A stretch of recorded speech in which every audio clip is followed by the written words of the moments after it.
The Art of Public Speaking by Dale Carnegie and Joseph Berg Eisenwein. Chapter 18, Subject and Preparation. Suit your topics to your strength, and ponder well your subject and its length, nor lift your load before you're quite aware what weight your shoulders will or will not bear. Byron, Hints from Horace. Look to this day, for it is life, the very life of life. In its brief course lie all the verities and realities of your existence, the bliss of growth, the glory of action, the splendor of beauty. For yesterday is already a dream, and tomorrow is only a vision. But today, well lived, makes every yesterday a dream of happiness, and every tomorrow a vision of hope. Look well, therefore, to this day. Such is the salutation of the dawn. From the Sanskrit. In the chapter preceding, we have seen the influence of thought and reserve power on general preparedness for public speech. But preparation consists in something more definite than the cultivation of thought power, whether from original or from borrowed sources. It involves a specifically acquisitive attitude of the whole life. If you would become a full soul, you must constantly take in and assimilate. For in that way only may you hope to give out that which is worth the hearing. But do not confuse the acquisition of general information with the mastery of specific knowledge. Information consists of a fact or a group of facts. Knowledge is organized information. Knowledge knows a fact in relation to other facts. Now, the important thing here is that you should set all your faculties to take in the things about you with the particular object of correlating them and storing them for use in public speech. You must hear with the speaker's ear, see with the speaker's eye, and choose books and companions and sights and sounds with the speaker's purpose in view. At the same time, be ready to receive unplanned-for knowledge. One of the fascinating elements in your life as a public speaker will be the conscious growth in power that casual daily experiences bring. If your eyes are alert, you will be constantly discovering facts, illustrations, and ideas without having set out in search of them. These all may be turned to account on the platform. Even the leaden events of humdrum daily life may be melted into bullets for future battles. Conservation of time and preparation. But, you say, I have so little time for preparation. My mind must be absorbed by other matters. Daniel Webster never let an opportunity pass to gather material for his speeches. When he was a boy working in a sawmill, he read out of a book in one hand and busied himself at some mechanical task with the other.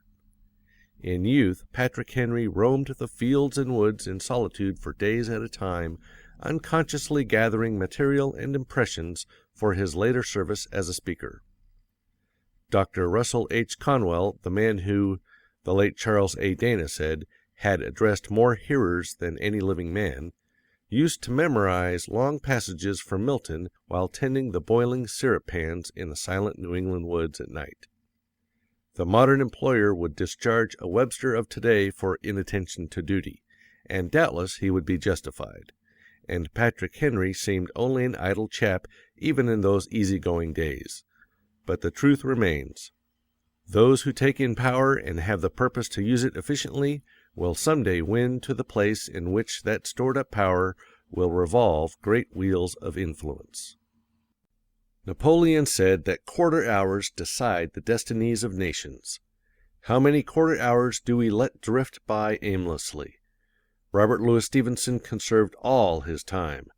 Every experience became capital for his work, for capital may be defined as the results of labor stored up to assist future production.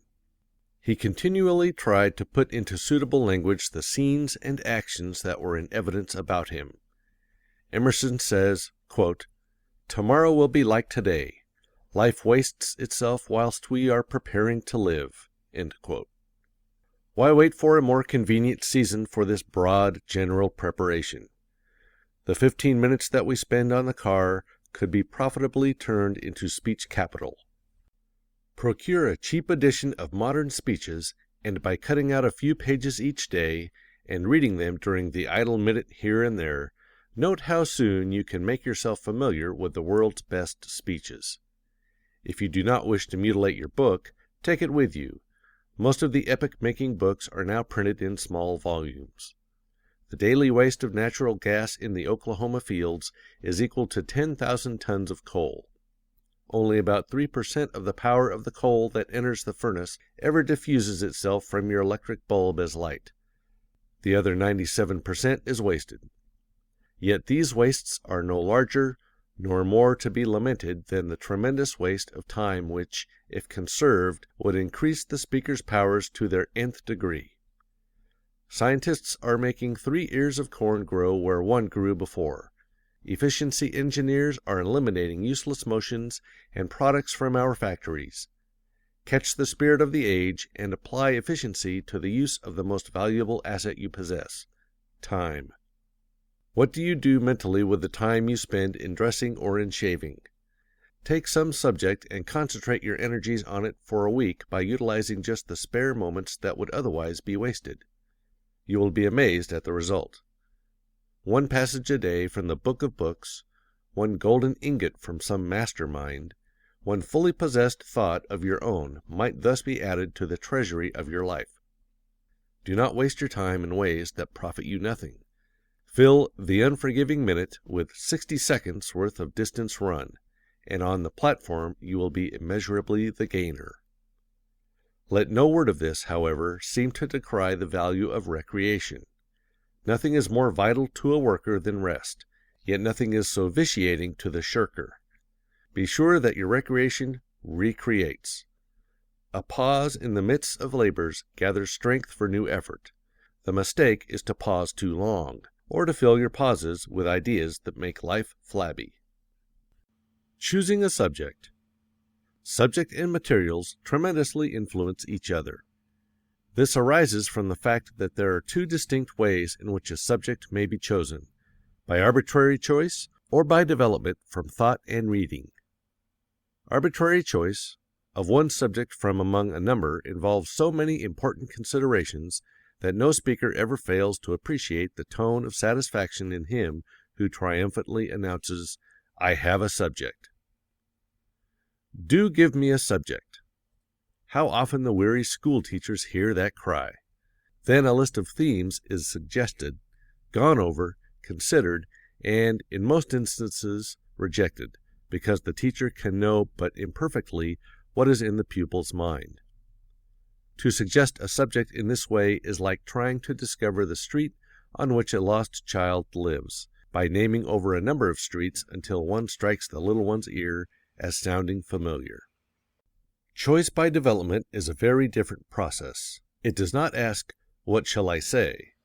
It turns the mind in upon itself and asks, "What do I think?"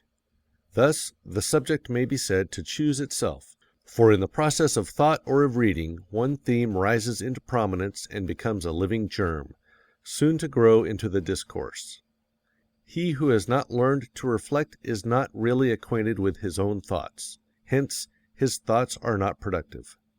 Habits of reading and reflection will supply the speaker's mind with an abundance of subjects of which he already knows something from the very reading and reflection which gave birth to his theme.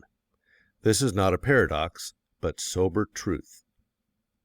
It must be already apparent that the choice of a subject by development savors more of collection than of conscious selection. The subject pops into the mind. In the intellect of the trained thinker it concentrates, by a process which we have seen to be induction, the facts and truths of which he has been reading and thinking. This is most often a gradual process.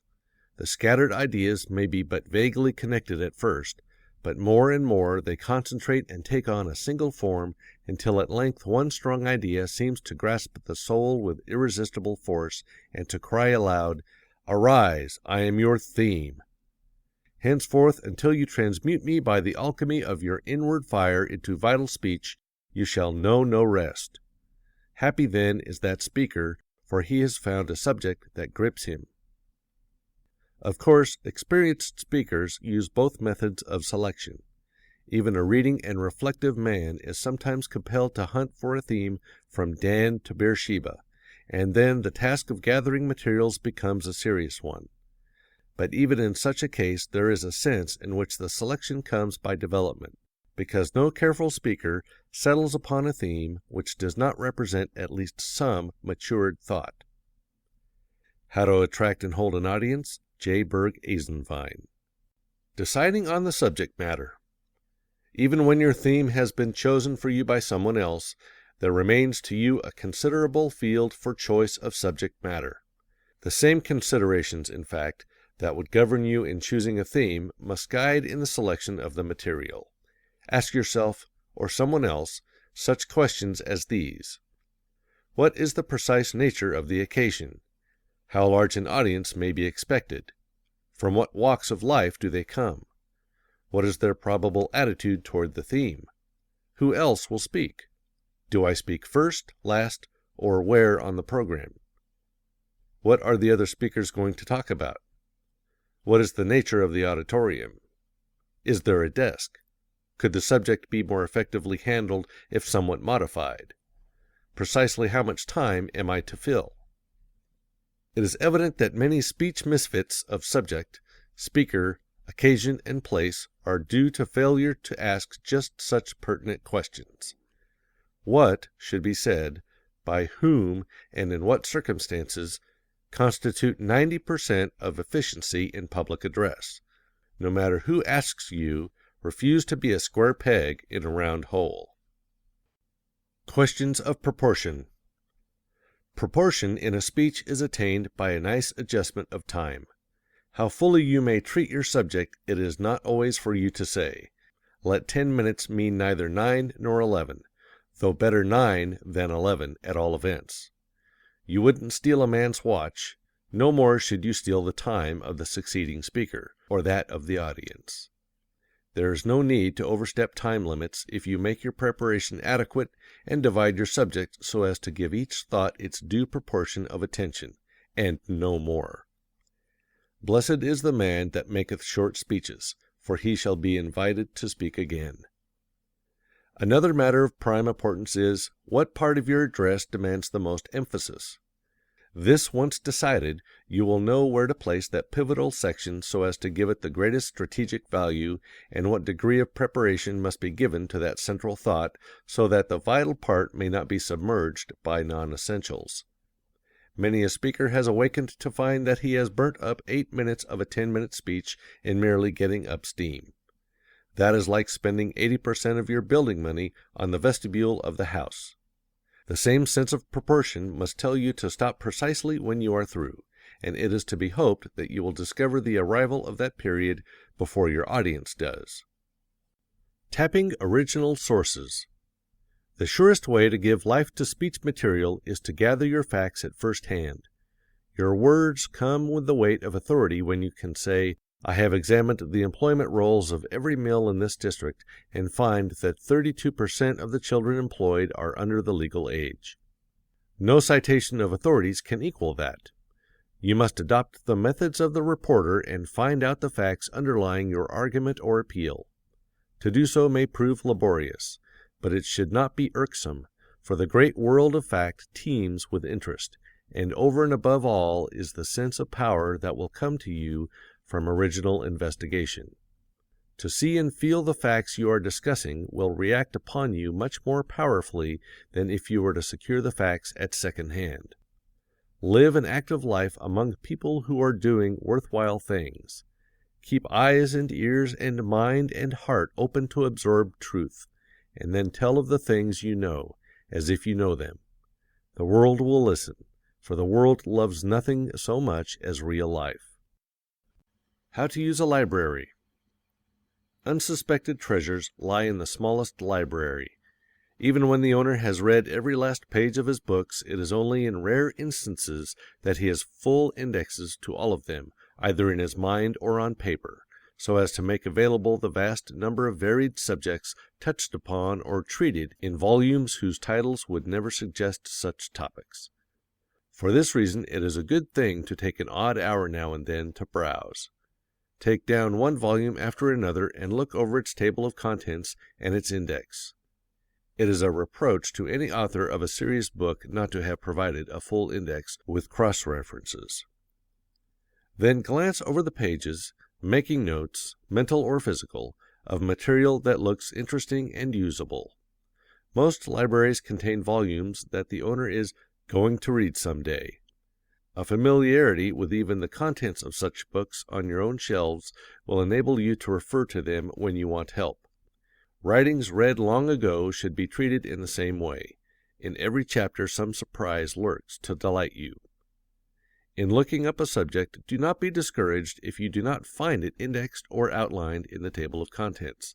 You are pretty sure to discover some material under a related title. Suppose you set to work somewhat in this way to gather references on thinking. First, you look over your book titles, and there is Schaeffer's Thinking and Learning to Think. Near it is Kramer's Talks to Students on the Art of Study. That seems likely to provide some material, and it does. Naturally, you think next of your book on psychology, and there is help there. If you have a volume on the human intellect, you will have already turned to it. Suddenly you remember your encyclopedia and your dictionary of quotations, and now material fairly rains upon you. The problem is what not to use.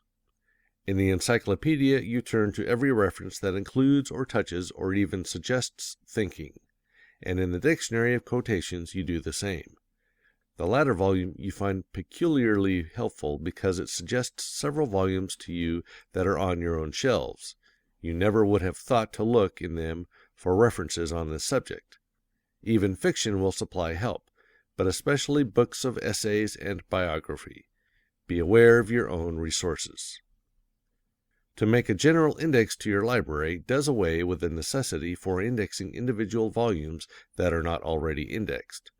To begin with, keep a notebook by you, or small cards and paper cuttings in your pocket and on your desk will serve as well. The same notebook that records the impressions of your own experiences and thoughts will be enriched by the ideas of others. To be sure, this notebook habit means labor, but remember that more speeches have been spoiled by half-hearted preparation than by lack of talent. Laziness is an own brother to overconfidence, and both are your inveterate enemies, though they pretend to be soothing friends. Conserve your material by indexing every good idea on cards thus. Socialism. Progress of Socialism, envelope 16. Socialism, a Fallacy, 96/210. General Article on Socialism, Howells, December 1913. Socialism and the Franchise, Forbes. Socialism in Ancient Life, original manuscript. Envelope 102. On the card illustrated above, clippings are indexed by giving the number of the envelope in which they are filed. The envelopes may be of any size desired and kept in any convenient receptacle. On the foregoing example, Progress of Socialism, envelope 16, will represent a clipping filed in envelope 16, which is, of course, numbered arbitrarily. The fractions refer to books in your library, the numerator being the book number, the denominator referring to the page. Thus, Socialism, a Fallacy, 96/210, refers to page 210 of volume 96 in your library. By some arbitrary sign, say red ink, you may even index a reference in a public library book. If you preserve your magazine, important articles may be indexed by month and year. An entire volume on a subject may be indicated like the imaginary book by Forbes. If you clip the articles, it is better to index them according to the envelope system. Your own writings and notes may be filed in envelopes with the clippings or in a separate series. Another good indexing system combines the library index with the scrap or clipping system by making the outside of the envelope serve the same purpose as the card for the indexing of books, magazines, clippings, and manuscripts, the latter two classes of material being enclosed in the envelopes that index them, and all filed alphabetically. When your cards accumulate so as to make ready reference difficult under a single alphabet, you may subdivide each letter by subordinate guide cards marked by the vowels A, E, I, O, U. Thus, antiquities would be filed under I in A because A begins the word and the second letter N comes after the vowel I in the alphabet, but before O. In the same manner, Beecher would be filed under E in B, and hydrogen would come under U in H. Outlining the address. No one can advise you how to prepare the notes for an address. Some speakers get the best results while walking out and ruminating, jotting down notes as they pause in their walk. Others never put pen to paper until the whole speech has been thought out.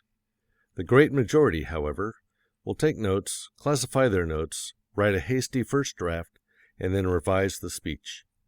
Try each of these methods and choose the one that is best for you. Do not allow any man to force you to work in his way, but do not neglect to consider his way, for it may be better than your own. For those who make notes and with their aid write out the speech, these suggestions may prove helpful. After having read and thought enough, classify your notes by setting down the big, central thoughts of your material on separate cards or slips of paper. These will stand in the same relation to your subject as chapters do to a book. Then arrange these main ideas or heads in such an order that they will lead effectively to the result you have in mind, so that the speech may rise in argument, in interest, in power, by piling one fact or appeal upon another until the climax, the highest point of influence on your audience, has been reached. Next, group all your ideas, facts, anecdotes, and illustrations under the foregoing main heads, each where it naturally belongs. You now have a skeleton or outline of your address that in its polished form might serve either as the brief or manuscript notes for the speech or as the guide outline which you will expand into the written address, if written it is to be. Imagine each of the main ideas in the brief on page 213 as being separate. Then picture your mind as sorting them out and placing them in order. Finally, conceive of how you would fill in the facts and examples under each head, giving special prominence to those you wish to emphasize and subduing those of less moment. In the end, you have the outline complete. The simplest form of outline, not very suitable for use on the platform, however, is the following. Why prosperity is coming. What prosperity means. The real tests of prosperity. Its basis in the soil. American agricultural progress. New interest in farming. Enormous value of our agricultural products. Reciprocal effect on trade.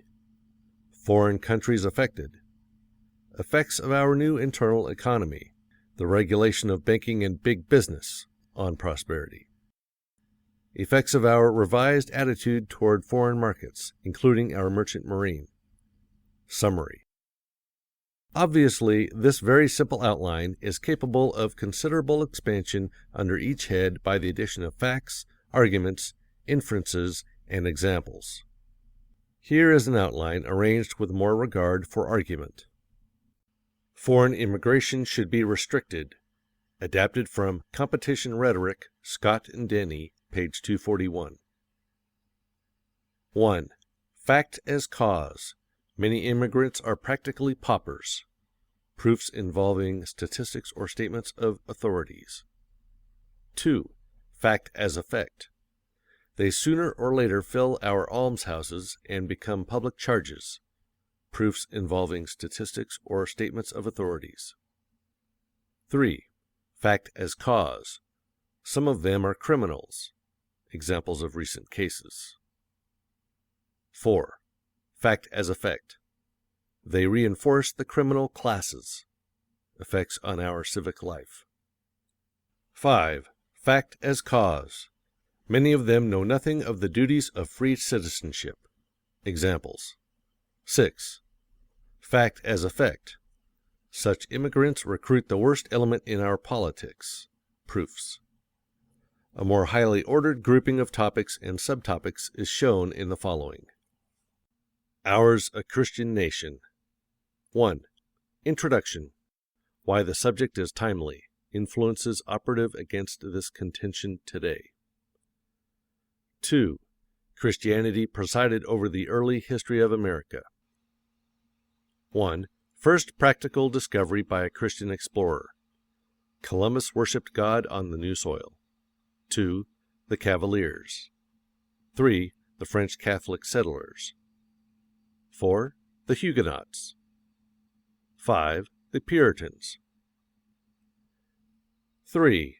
The birth of our nation was under Christian auspices. 1. Christian character of Washington. 2. Other Christian patriots. 3. The Church in our revolutionary struggle. Muhlenberg. 4. Our later history has only emphasized our national attitude. Examples of dealings with foreign nations show Christian magnanimity. Returning the Chinese indemnity, fostering the Red Cross, attitude toward Belgium. 5. Our governmental forms and many of our laws are of Christian temper. 1. The use of the Bible in public ways, oaths, etc. 2. The Bible in our schools. 3. Christian chaplains minister to our lawmaking bodies, to our Army, and to our Navy. 4. The Christian Sabbath is officially and generally recognized. 5. The Christian family and the Christian system of morality are at the basis of our laws. 6. The life of the people testifies of the power of Christianity. Charities, education, etc. have Christian tone. 7. Other nations regard us as a Christian people. 8. Conclusion.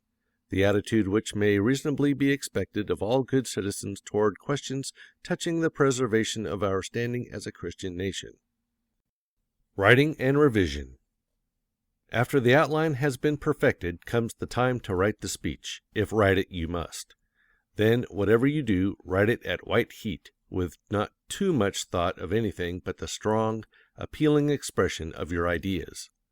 The final stage is the paring down, the revision, the seeing again, as the word implies, when all the parts of the speech must be impartially scrutinized for clearness, precision, force, effectiveness, suitability, proportion, logical climax. And in all this you must imagine yourself to be before your audience, for a speech is not an essay, and what will convince and arouse in the one will not prevail in the other. The title. Often last of all will come that which in a sense is first of all, the title, the name by which the speech is known. Sometimes it will be the simple theme of the address, as The New Americanism by Henry Watterson. Or it may be a bit of symbolism typifying the spirit of the address, as Acres of Diamonds by Russell H. Conwell. Or it may be a fine phrase taken from the body of the address, as Pass Prosperity Around by Albert J. Beveridge. All in all, from whatever motive it be chosen, let the title be fresh, short, suited to the subject, and likely to excite interest. Questions and exercises. 1. Define A. Introduction, B. Climax, C. Peroration. 2. If a 30-minute speech would require 3 hours for specific preparation, would you expect to be able to do equal justice to a speech 1/3 as long in 1/3 the time for preparation? Give reasons. 3. Relate briefly any personal experience you may have had in conserving time for reading and thought. 4. In the manner of a reporter or investigator, go out and get first-hand information on some subject of interest to the public. Arrange the results of your research in the form of an outline or a brief. 5. From a private or a public library, gather enough authoritative material on one of the following questions to build an outline for a 20-minute address. Take one definite side of the question. A. The housing of the poor. B. The commission form of government for cities as a remedy for political graft. C. The test of women's suffrage in the West. D. Present trends of public taste in reading. E. Municipal art. F. Is the theater becoming more elevated in tone? G. The effects of the magazine on literature. H. Does modern life destroy ideals? I. Is competition the life of trade? J. Baseball is too absorbing to be a wholesome national game. K. Summer baseball and amateur standing.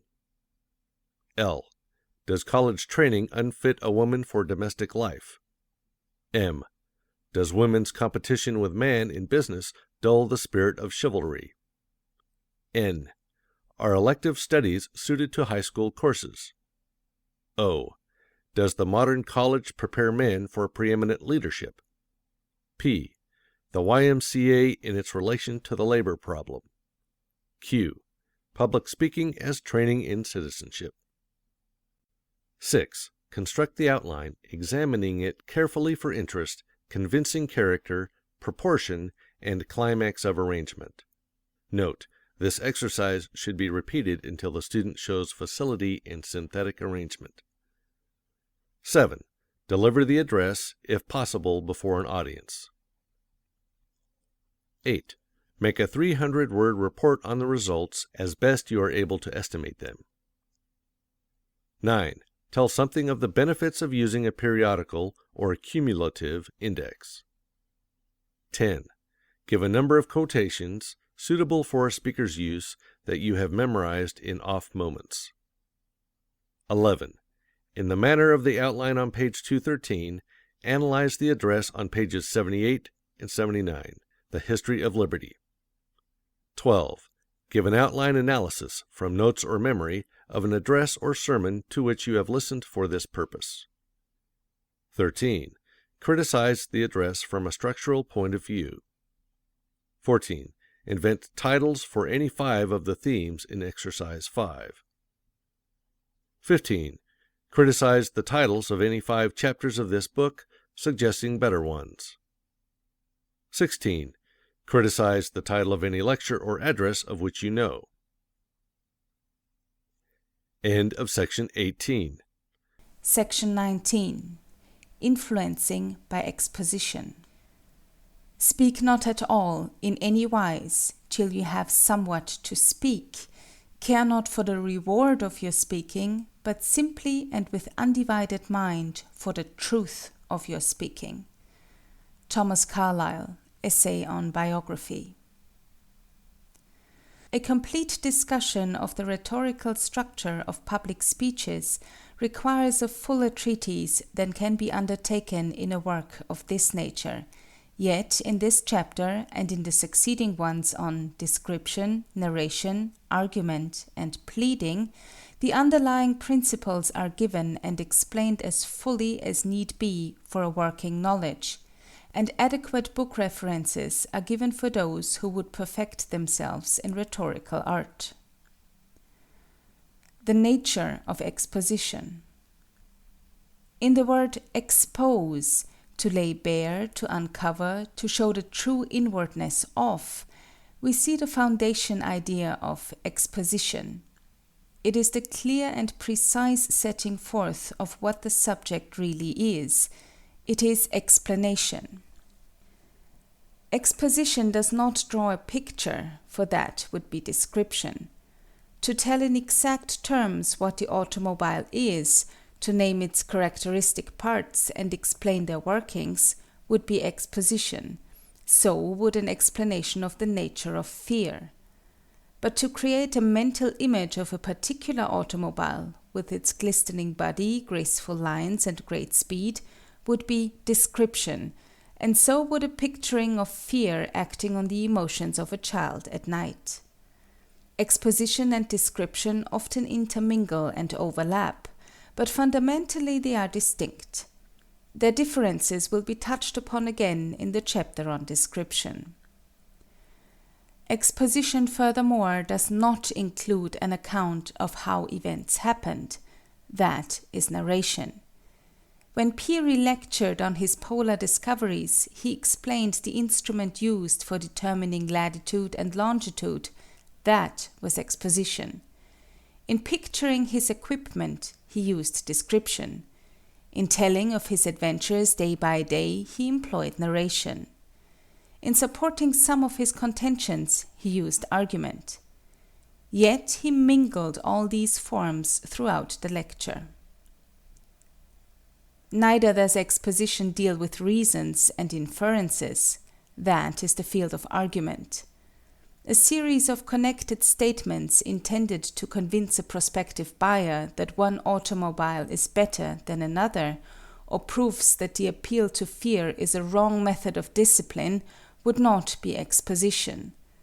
The plain facts as set forth in expository speaking or writing are nearly always the basis of argument, yet the processes are not one. True, the statement of a single significant fact without the addition of another word may be convincing, but a moment's thought will show that the inference, which completes a chain of reasoning, is made in the mind of the hearer and presupposes other facts held in consideration. In like manner, it is obvious that the field of persuasion is not open to exposition, for exposition is entirely an intellectual process, with no emotional element. The importance of exposition. The importance of exposition in public speech is precisely the importance of setting forth a matter so plainly that it cannot be misunderstood. To master the process of exposition is to become a clear thinker. "I know when you do not ask me," replied a gentleman upon being requested to define a highly complex idea. Now, some large concepts defy explicit definition, but no mind should take refuge behind such exceptions, for where definition fails, other forms succeed. Sometimes we feel confident that we have perfect mastery of an idea, but when the time comes to express it, the clearness becomes a haze. Exposition, then, is the test of clear understanding. To speak effectively, you must be able to see your subject clearly and comprehensively, and to make your audience see it as you do. There are pitfalls on both sides of this path. To explain too little will leave your audience in doubt as to what you mean. It is useless to argue a question if it is not perfectly clear just what is meant by the question. Have you never come to a blind lane in conversation by finding that you were talking of one aspect of a matter while your friend was thinking of another? If two do not agree in their definitions of a musician, it is useless to dispute over a certain man's right to claim the title. On the other side of the path lies the abyss of tediously explaining too much.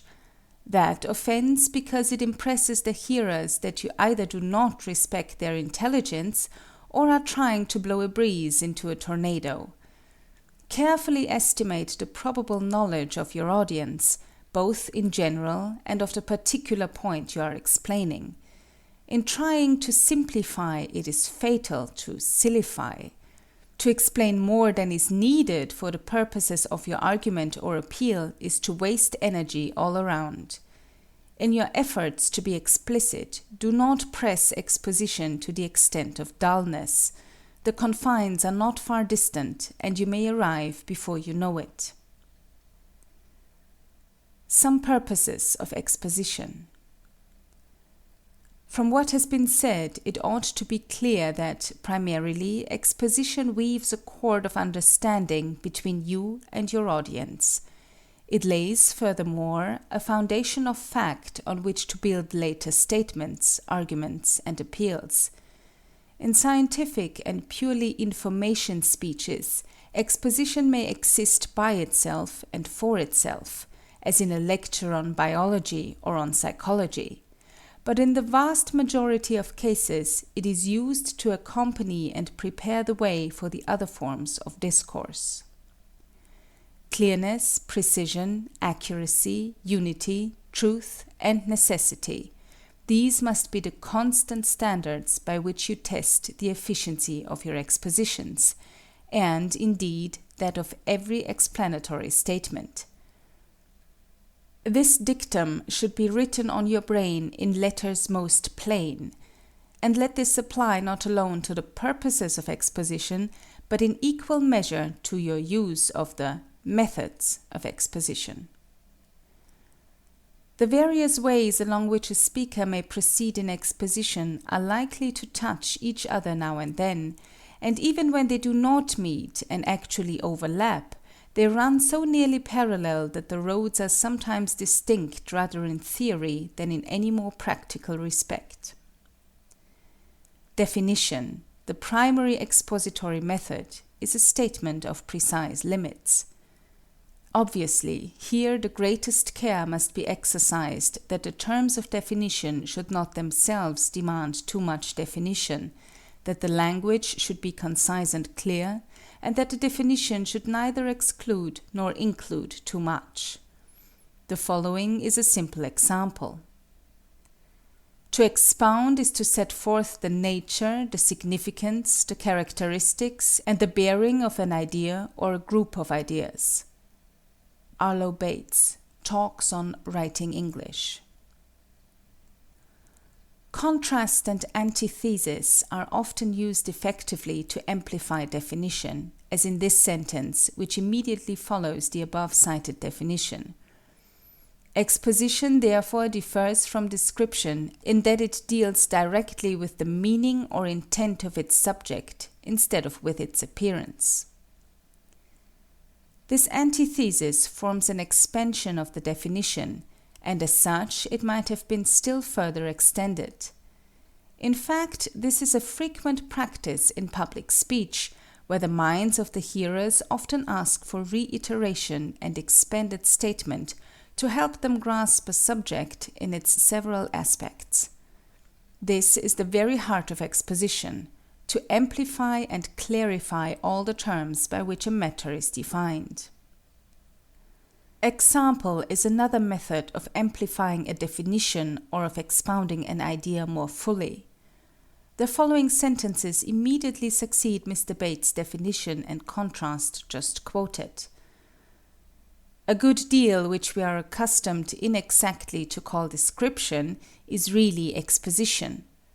Suppose that your small boy wishes to know how an engine works and should say, "Please describe the steam engine to me." If you insist on taking his words literally, and are willing to run the risk of his indignation at being willfully misunderstood, you will to the best of your ability picture to him this familiarly wonderful machine. If you explain it to him, you are not describing, but expounding it. The chief value of example is that it makes clear the unknown by referring the mind to the known. Readiness of mind to make illuminating, apt comparisons for the sake of clearness is one of the speaker's chief resources on the platform.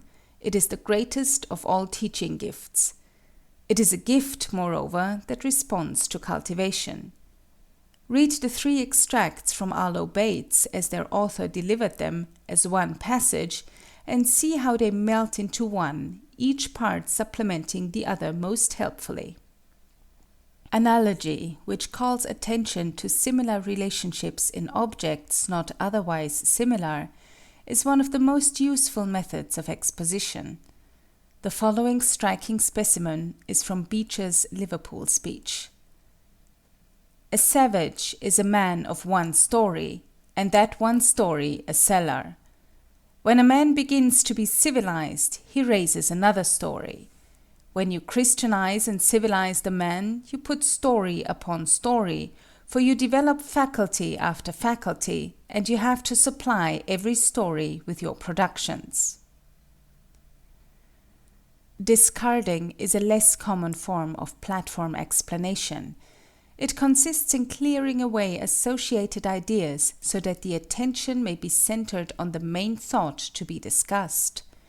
Really, it is a negative factor in exposition, though a most important one, for it is fundamental to the consideration of an intricately related matter that subordinate and side questions should be set aside in order to bring out the main issue. Here is an example of the method. I cannot allow myself to be led aside from the only issue before this jury. It is not pertinent to consider that this prisoner is the husband of a heartbroken woman, and that his babes will go through the world under the shadow of the law's extremest penalty worked upon their father.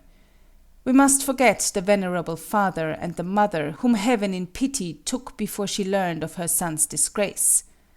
What have these matters of heart, what have the blenched faces of his friends, what have the prisoner's long and honorable career to say before this bar, when you are sworn to weigh only the direct evidence before you? The one and only question for you to decide on the evidence is whether this man did with revengeful intent commit the murder that every impartial witness has solemnly laid at his door. Classification assigns a subject to its class. By an allowable extension of the definition, it may be said to assign it also under its order, genus, and species. Classification is useful in public speech in narrowing the issue to a desired phase. It is equally valuable for showing a thing in its relation to other things, or in correlation. Classification is closely akin to definition and division. This question of the liquor traffic, sirs, takes its place beside the grave moral issue of all times. Whatever be its economic significance, and who is there to question it, whatever vital bearing it has upon our political system, and is there one who will deny it, the question of the licensed saloon must quickly be settled as the world in its advancement has settled the questions of constitutional government for the masses, of the opium traffic, of the serf, and of the slave, not as matters of economic and political expediency, but as questions of right and wrong. Analysis separates a subject into its essential parts.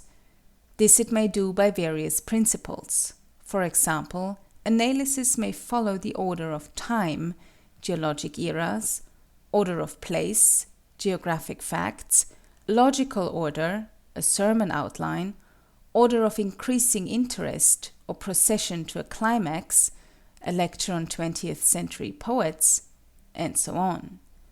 A classic example of analytical exposition is the following. In philosophy, the contemplations of man do either penetrate unto God, or are circumferred to nature, or are reflected or reverted upon himself. Out of which several inquiries there do arise three knowledges: divine philosophy, natural philosophy, and human philosophy, or humanity. For all things are marked and stamped with this triple character, or the power of God, the difference of nature, and the use of man. Lord Bacon, The Advancement of Learning. Division differs only from analysis in that analysis follows the inherent divisions of a subject, as illustrated in the foregoing passage, while division arbitrarily separates the subject for convenience of treatment, as in the following non-too-logical example. For civil history it is of three kinds, not unfitly to be compared with the three kinds of pictures or images. For of pictures or images we see some are unfinished, some are perfect, and some are defaced. So of histories we may find three kinds: memorials, perfect histories, and antiquities. For memorials are history unfinished, or the first or rough drafts of history, and antiquities are history defaced, or some remnants of history which have casually escaped the shipwreck of time. Lord Bacon, The Advancement of Learning. Generalization states a broad principle or a general truth, derived from examination of a considerable number of individual facts.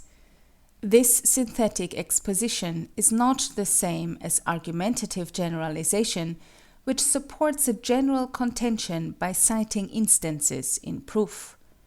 Observe how Holmes begins with one fact, and by adding another and another reaches a complete whole.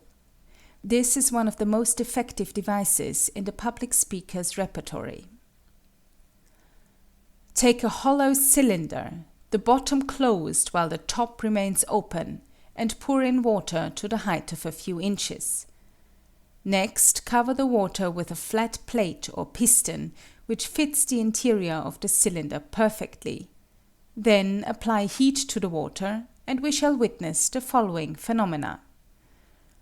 After the lapse of some minutes, the water will begin to boil, and the steam accumulating at the upper surface will make room for itself by raising the piston slightly. As the boiling continues, more and more steam will be formed, and raise the piston higher and higher, till all the water is boiled away, and nothing but steam is left in the cylinder.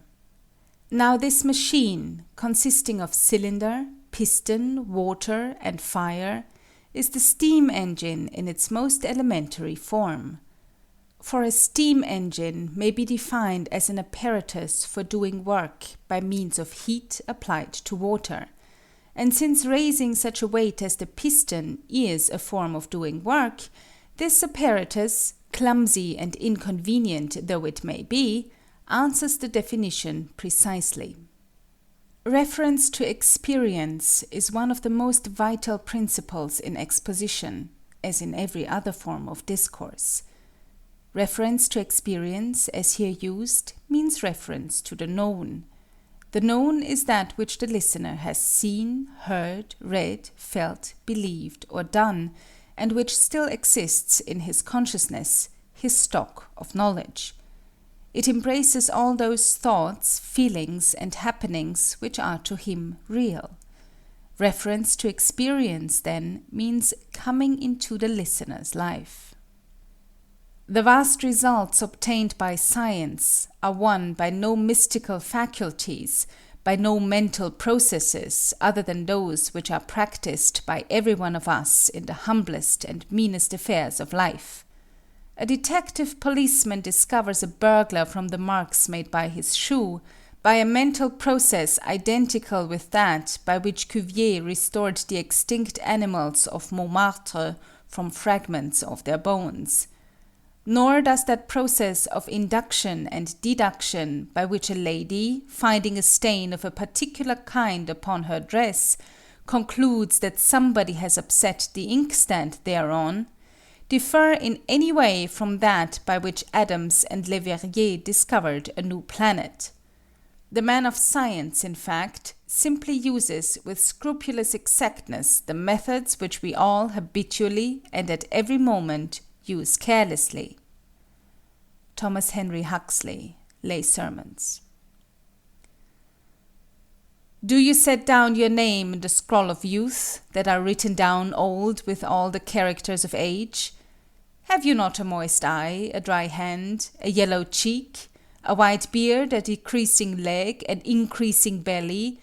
Is not your voice broken, your wind short, your chin double, your wit single, and every part about you blasted with antiquity?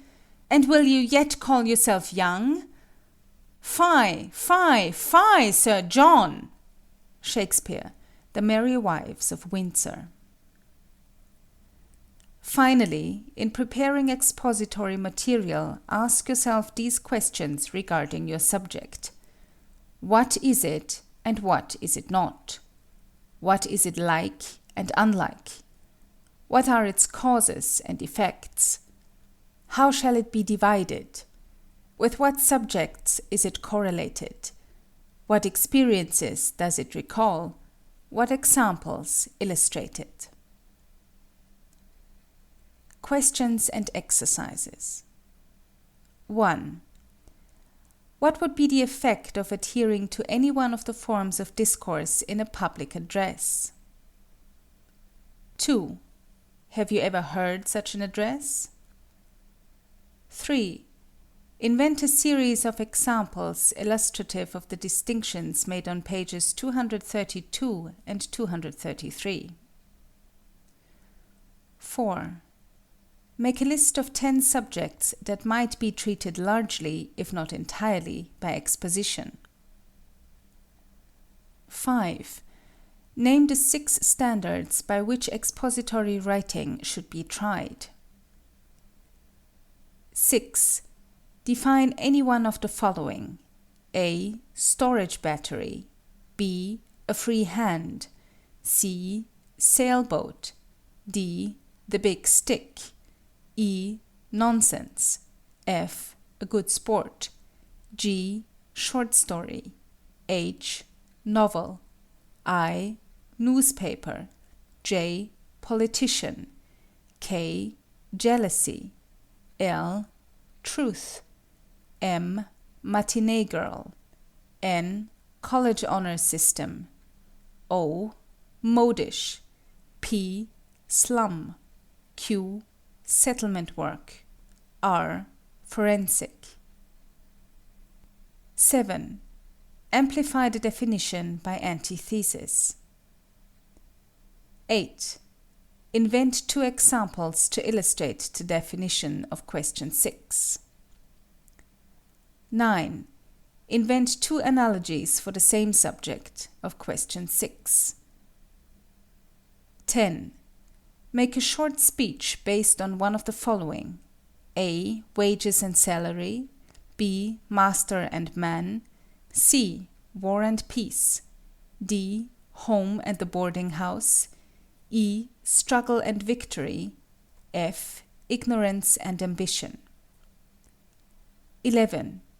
Make a 10-minute speech on any of the topics named in question 6, using all the methods of exposition already named. 12. Explain what is meant by discarding topics collateral and subordinate to a subject. 13. Rewrite the jury speech on page 224. 14. Define correlation. 15. Write an example of classification on any political, social, economic, or moral issue of the day. 16. Make a brief analytical statement of Henry W. Grady's The Race Problem. 17. By which analytical principle did you proceed? 18. Write a short, carefully generalized speech from a large amount of data on one of the following subjects: A. The servant girl problem. B. Cats. C. The baseball craze. D. Reform administrations. E. Suing societies. F. Coeducation. G. The traveling salesman. 19. Observe this passage from Newton's Effective Speaking. That man is a cynic. He sees goodness nowhere. He sneers at virtue, sneers at love. To him the maiden plighting her troth is an artful schemer, and he sees even in the mother's kiss nothing but an empty conventionality. Write, commit, and delete. Chapter 20. Influencing by Description. The groves of Eden, vanished now so long, live in description and look green in song. Alexander Pope, Windsor Forest. The moment our discourse rises above the ground line of familiar facts and is inflamed with passion or exalted thought, it clothes itself in images. A man conversing in earnest, if he watch his intellectual processes, will find that always a material image, more or less luminous, arises in his mind, contemporaneous with every thought, which furnishes the vestment of the thought. This imagery is spontaneous. It is the blending of experience with the present action of the mind. It is proper creation. Ralph Waldo Emerson, Nature. Like other valuable resources in public speaking, description loses its power when carried to an extreme. Over-ornamentation makes the subject ridiculous. A dust cloth is a very useful thing, but why embroider it? Whether description shall be restrained within its proper and important limits, or be encouraged to run riot, is the personal choice that comes before every speaker, for man's earliest literary tendency is to depict. The nature of description. To describe is to call up a picture in the mind of the hearer. In talking of description, we naturally speak of portraying, delineating, coloring, and all the devices of the picture painter. To describe is to visualize, hence we must look at description as a pictorial process, whether the writer deals with material or with spiritual objects. If you were asked to describe the rapid-fire gun, you might go about it in either of two ways. Give a cold, technical account of its mechanism, in whole and in detail, or else describe it as a terrible engine of slaughter, dwelling upon its effects rather than upon its structure. The former of these processes is exposition, the latter is true description. Exposition deals more with the general, while description must deal with the particular. Exposition elucidates ideas, description treats of things. Exposition deals with the abstract, description with the concrete. Exposition is concerned with the internal, description with the external. Exposition is enumerative, description literary. Exposition is intellectual, description sensory. Exposition is impersonal, description personal. If description is a visualizing process for the hearer, it is first of all such for the speaker. He cannot describe what he has never seen, either physically or in fancy. It is this personal quality, this question of the personal eye which sees the things later to be described, that makes description so interesting in public speak. Given a speaker of personality, and we are interested in his personal view, his view adds to the natural interest of the scene, and may even be the sole source of that interest to his auditors. The seeing eye has been praised in an earlier chapter on subject and preparation, and the imagination will be treated in a subsequent one on riding the winged horse. But here we must consider the picturing mind, the mind that forms the double habit of seeing things clearly, for we see more with the mind than we do with the physical eye, and then of reimagining these things for the purpose of getting them before the mind's eyes of the hearers. No habit is more useful than that of visualizing clearly the object, the scene, the situation, the action, the person about to be described. Unless that primary process is carried out clearly, the picture will be blurred for the hearer-beholder.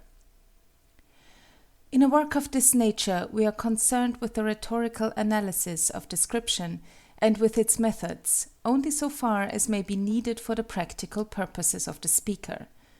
The following grouping, therefore, will not be regarded as complete, nor will it here be necessary to add more than a word of explanation. Description for public speakers. Objects, still and in motion. Scenes, still and including action. Situations, preceding change, during change, and after change. Actions, mental and physical. Persons, internal and external. Some of the foregoing processes will overlap in certain instances, and all are more likely to be found in combination than singly.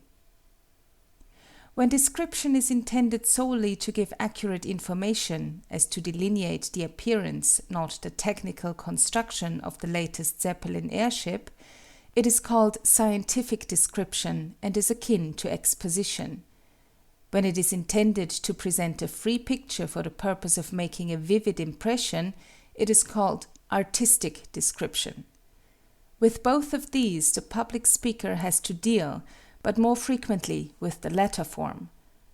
Rhetoricians make still further distinctions. Methods of description. In public speaking, description should be mainly by suggestion, not only because suggestive description is so much more compact and time-saving, but because it is so vivid. Suggestive expressions connote more than they literally say.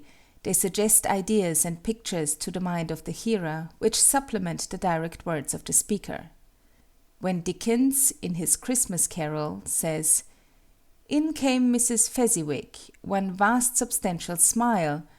Our minds complete the picture so deftly begun, a much more effective process than that of a minutely detailed description, because it leaves a unified, vivid impression, and that is what we need. Here is a present-day bit of suggestion. General Trinkle was a gnarly oak of a man, rough, solid, and safe. You always knew where to find him. Dickens presents Miss Peecher as a little pincushion, a little housewife, a little book, a little workbox, a little set of tables and weights and measures, and a little woman all in one. In his Knickerbocker's History of New York, Irving portrays Wouter van Twiller as a robustious beer barrel standing on skids. Whatever forms of description you neglect, be sure to master the art of suggestion. Description may be by a simple hint. Lowell notes a happy instance of the sort of picturing by intimation when he says of Chaucer, "Sometimes he describes amply by the merest hint, as where the friar, before setting himself down, drives away the cat. We know without need of more words that he has chosen the snuggest corner." Description may depict a thing by its effects. When the spectator's eye is dazzled and he shades it, says Moseley in his Essays, we form the idea of a splendid object. When his face turns pale, of a horrible one. From his quick wonder and admiration we form the idea of great beauty, from his silent awe of great majesty. Brief description may be by epithet. Blue-eyed, white-armed, laughter-loving are now conventional compounds, but they were fresh enough when Homer first conjoined them. The centuries have not yet improved upon wheels round, brazen, eight-spoked, or shields smooth, beautiful, brazen, well hammered. Observe the effective use of epithet in Will Levington Comfort's The Fighting Death, when he speaks of soldiers in a Philippine skirmish as being leached against a rock. Description uses figures of speech. Any advanced rhetoric will discuss their forms and give examples for guidance. This matter is most important, be assured. A brilliant yet carefully restrained figurative style, a style marked by brief, pungent, witty, and humorous comparisons and characterizations, is a wonderful resource for all kinds of platform work. Description may be direct. This statement is plain enough without exposition. Use your own judgment as to whether in picturing you had better proceed from a general view to the details, or first give the details and thus build up the general picture, but by all means, be brief. Note the vivid compactness of these delineations from Washington Irving's Knickerbocker. He was a short, square, brawny old gentleman with a double chin, a mastiff mouth, and a broad copper nose, which was supposed in those days to have acquired its fiery hue from the constant neighborhood of his tobacco pipe. He was exactly 5 feet 6 inches in height, and 6 feet 5 inches in circumference. His head was a perfect sphere, and of such stupendous dimensions that Dame Nature, with all her sex's ingenuity, would have been puzzled to construct a neck capable of supporting it, wherefore she wisely declined the attempt, and settled it firmly on the top of his backbone, just between the shoulders. His body was of an oblong form, particularly capacious at bottom, which was wisely ordered by Providence, seeing that he was a man of sedentary habits, and very averse to the idle labor of walking. The foregoing is too long for the platform, but it is so good-humored, so full of delightful exaggeration, that it may well serve as a model of humorous character picturing, for here one inevitably sees the inner man in the outer. A direct description for platform use may be made vivid by the sparing use of the historical present. The following dramatic passage, accompanied by the most lively action, has lingered in the mind for 30 years after hearing Dr. T. DeWitt Talmage lecture on Big Blunders. The crack of the bat sounds clear even today. Get ready the bats and take your positions. Now give us the ball. Too low. Don't strike. Too high. Don't strike. There it comes like lightning. Strike. Away it soars. Higher. Higher. Run. Another base. Faster. Faster. Good. All around at one stroke.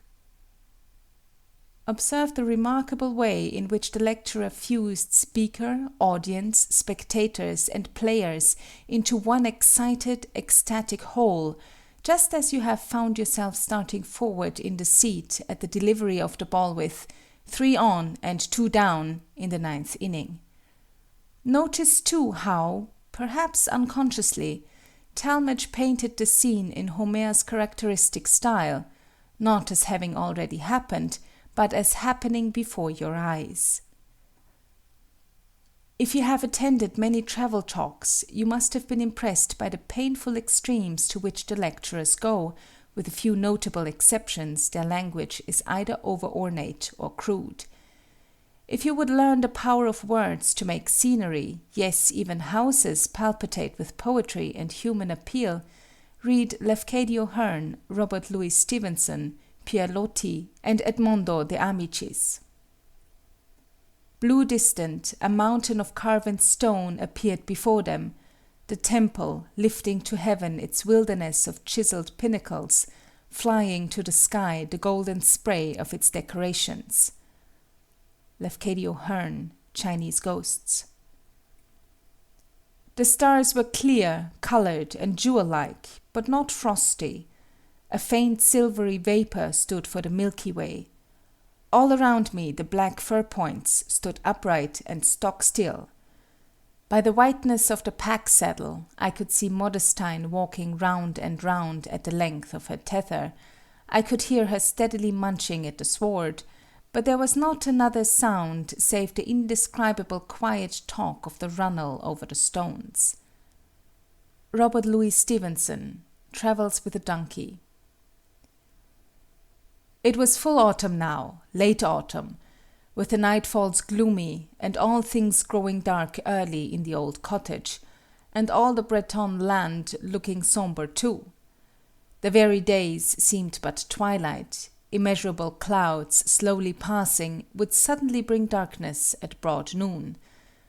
The wind moaned constantly. It was like the sound of a great cathedral organ at a distance, but playing profane airs or despairing dirges.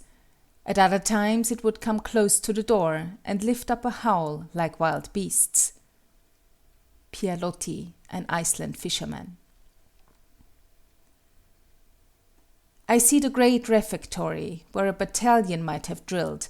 I see the long tables, the 500 heads bent above the plates, the rapid motion of 500 forks, of 1,000 hands, and 16,000 teeth, the swarm of servants running here and there, called to, scolded, hurried, on every side at once. I hear the clatter of dishes, the deafening noise, the voices choked with food crying out, "Bread! Bread!" And I feel once more the formidable appetite, the Herculean strength of jaw, the exuberant life and spirits of those far-off days. Edmondo de Amicis, College Friends. Suggestions for the use of description. Decide on beginning a description what point of view you wish your hearers to take. One cannot see either a mountain or a man on all sides at once. Establish a viewpoint and do not shift without giving notice. Choose an attitude toward your subject. Shall it be idealized, caricatured, ridiculed, exaggerated, defended, or described impartially? Be sure of your mood too, for it will color the subject to be described. Melancholy will make a rose garden look gray. Adopt an order in which you will proceed. Do not shift backward and forward from near to far, remote to close in time, general to particular, large to small, important to unimportant, concrete to abstract, physical to mental, but follow your chosen order. Scattered and shifting observations produce hazy impressions just as a moving camera spoils the time exposure. Do not go into needless minutiae. Some details identify a thing with its class, while other details differentiate it from its class. Choose only the significant, suggestive characteristics, and bring those out with terse vividness. Learn a lesson from the few strokes used by the poster artist. In determining what to describe and what merely to name, seek to read the knowledge of your audience. The difference to them between the unknown and the known is a vital one also to you. Relentlessly cut out all ideas and words not necessary to produce the effect you desire. Each element in a mental picture either helps or hinders. Be sure they do not hinder, for they cannot be passively present in any discourse. Interruptions of the description to make side remarks are as powerful to destroy unity as are scattered descriptive phrases. The only visual impression that can be effective is one that is unified. In describing, try to call up the emotions you felt when first you saw the scene, and then try to reproduce those emotions in your hearers. Description is primarily emotional in its appeal. Nothing can be more deadly dull than a cold, unemotional outline, while nothing leaves a warmer impression than a glowing, spirited description. Give a swift and vivid general view at the close of the portrayal. First and final impressions remain the longest. The mind may be trained to take in the characteristic points of a subject, so as to view in a single scene, action, experience, or character, a unified impression of the whole. To describe a thing as a whole, you must first see it as a whole. Master that art, and you have mastered description to the last degree. Selections for practice. The homes of the people. I went to Washington the other day, and I stood on the Capitol Hill. My heart beat quick as I looked at the towering marble of my country's capital, and the mist gathered in my eyes as I thought of its tremendous significance, and the armies, and the treasury, and the judges, and the president, and the Congress, and the courts, and all that was gathered there. And I felt that the sun in all its course could not look down on a better sight than that majestic home of a republic that had taught the world its best lesson of liberty. And I felt that if honor and wisdom and justice abided therein, the world would at least owe to that great house in which the Ark of the Covenant of my country is lodged, its final uplifting and its regeneration. 2 days afterward, I went to visit a friend in the country, a modest man with a quiet country home. It was just a simple, unpretentious house, set about with big trees, encircled in meadow and rich field with the promise of harvest.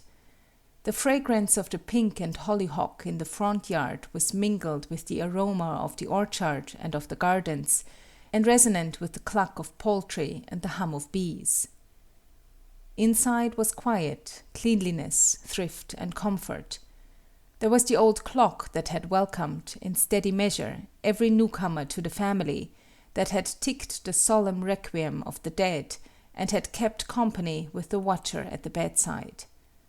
There were the big restful beds, and the old open fireplace, and the old family Bible, thumbed with the fingers of hands long since still, and wet with the tears of eyes long since closed, holding the simple annals of the family and the heart and the conscience of the home. Outside there stood my friend, the master, a simple, upright man, with no mortgage on his roof, no lien on his growing crops, master of his land and master of himself.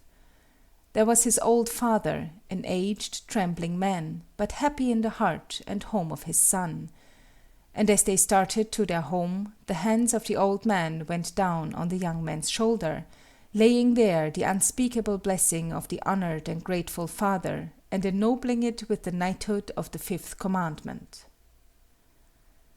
And as they reached the door, the old mother came with the sunset falling fair on her face, and lighting up her deep, patient eyes, while her lips, trembling with the rich music of her heart, bade her husband and son welcome to their home.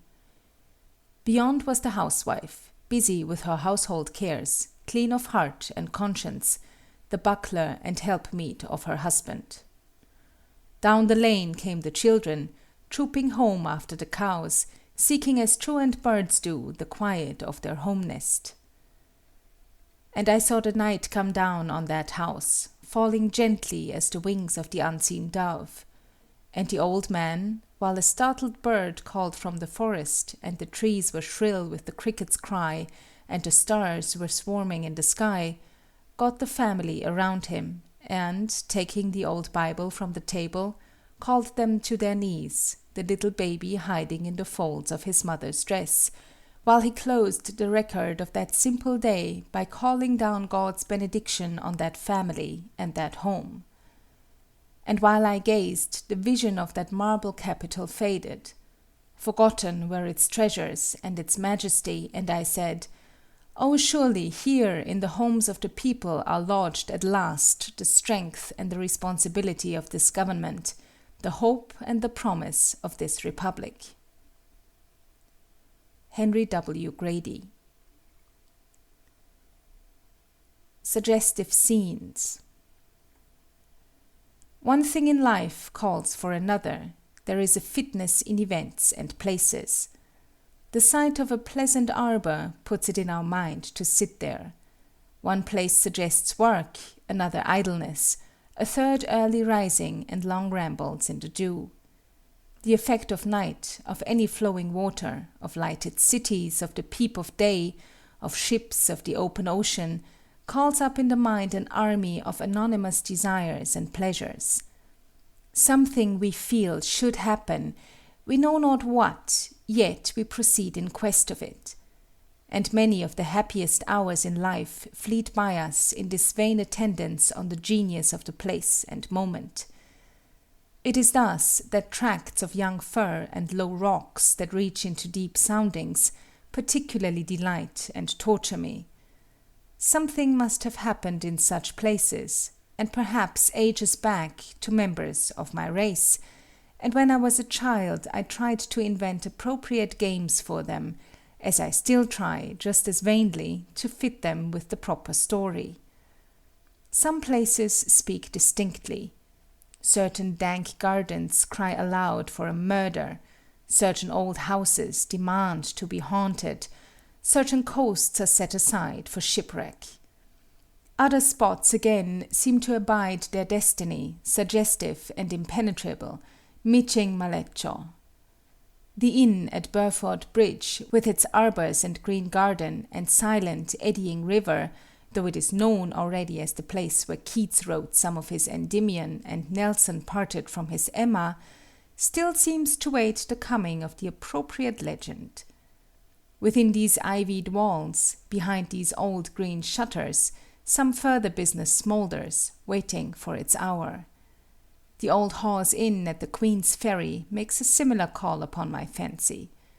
There it stands, apart from the town beside the pier, in a climate of its own, half inland, half marine, in front the ferry bubbling with the tide and the guardship swinging to her anchor, behind the old garden with the trees. Americans seek it already for the sake of Lovell and Oldbuck, who dined there at the beginning of the Antiquary. But you need not tell me. That is not all. There is some story, unrecorded or not yet complete, which must express the meaning of that inn more fully. I have lived both at the Hawes and Burford in a perpetual flutter, on the heel, as it seemed, of some adventure that should justify the place. But though the feeling had me to bed at night and called me again at morning in one unbroken round of pleasure and suspense, nothing befell me in either worth remark. The man or the hour had not yet come, but some day, I think, a boat shall put off from the Queen's Ferry, fraught with a dear cargo, and some frosty night a horseman, on a tragic errand, rattle with his whip upon the green shutters at the inn at Burford. R. L. Stevenson, A Gossip on Romance. From Midnight in London. Clang, clang, clang, the fire bells! Bing, bing, bing, the alarm! In an instant, quiet turns to uproar, an outburst of noise, excitement, clamor. Bedlam broke loose. Bing, bing, bing! Rattle, clash, and clatter. Open fly the doors, brave men mount their boxes. Bing, bing, bing, they're off! The horses tear down the street like mad. Bing, bing, bing, goes the gong. Get out of the track, the engines are coming. For God's sake, snatch that child from the road. On, wildly, resolutely, madly fly the steeds. Bing, bing, the gong. Away dash the horses on the wings of fevered fury. On whirls the machine, down streets, around corners, up this avenue and across that one, out into the very bowels of darkness, whiffing, wheezing, shooting a million sparks from the stack, paving the path of startled night with a galaxy of stars. Over the housetops to the north, a volcanic burst of flame shoots out, belching with blinding effect. The sky is ablaze. A tenement house is burning. 500 souls are in peril. Merciful heaven, spare the victims! Are the engines coming? Yes, here they are, dashing down the street. Look! The horses ride upon the wind, eyes bulging like balls of fire, nostrils wide open. A palpitating billow of fire, rolling, plunging, bounding, rising, falling, swelling, heaving, and with mad passion bursting its red-hot sides asunder, reaching out its arms, encircling, squeezing, grabbing up, swallowing everything before it with the hot, greedy mouth of an appalling monster. How the horses dash around the corner.